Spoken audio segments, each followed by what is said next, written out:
výšku.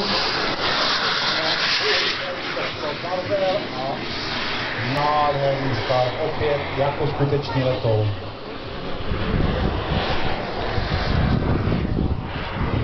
Takže ještě něco k tomuto modelu, který nám právě letí. Takže letoun má v sobě dvě turbíny, označení Frank, a mají každá z těch turbín tak statický 16 kg, takže dohromady tak 32 kg, hmotnost letounu je 25 kg, takže opět obrovská výkonová rezerva.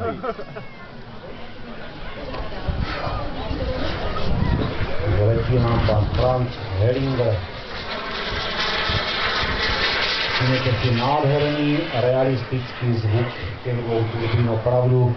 A u těchto proudových letounů, co se týká realismu letu, nejenom vlastně co se týká vlastně letového projevu jako takového, že ty letouny jsou stabilní a opravdu se chovají jako skutečné letouny, ale ta akustická složka nejvíce odpovídá realitě, protože u těch zmenšených turbín ta zvuková kulisa je velmi podobná velkým turbínám, což u malých spalovacích motorů nelze prostě nikdy dosáhnout, protože malý spalovací motor pracuje vlastně na vyšších obrátkách a vždycky vlastně to frekvenční spektrum toho motoru je posazeno úplně někam jinam než u velkého mohutného spalovacího motoru. Takže vlastně malý spalovací motor na první poslech okamžitě rozeznáte, ale pokud byste tento model viděli letět někde z větší dálky a nevěděli, že se jedná o model, tak v podstatě nepoznáte podle zvukové kulisy, jestli se jedná o skutečnou turbínu anebo opravdu o tu modelářskou.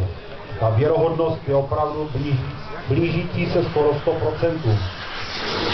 No, krásný, nádherný průlet, opravdu.